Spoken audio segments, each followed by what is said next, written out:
జనాల దెబ్బకి ఇంకా దర్శనం లేదు ఏలేదు. మళ్ళీ రిటర్న్ దర్శనం చేసుకోకుండా అరుణాచలం వచ్చి దర్శనం చేసుకోకుండా రిటర్న్ అవుతున్న వాళ్ళు ఫస్ట్ మేమే. మామూలు లేదు. శుక్రవారాలు, శనివారాలు, ఆదివారాలు దయచేసి అరుణాచలం వెళ్ళమాకండి. వచ్చారో దెబ్బే, మామూలుగా ఉండదు.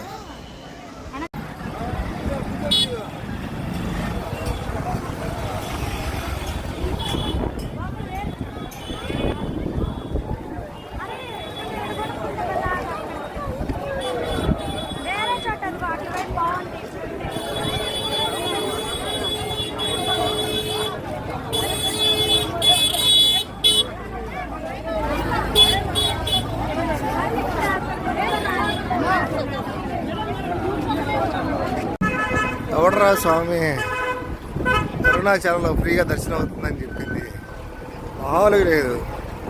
అల్లాడిపోతున్నాం.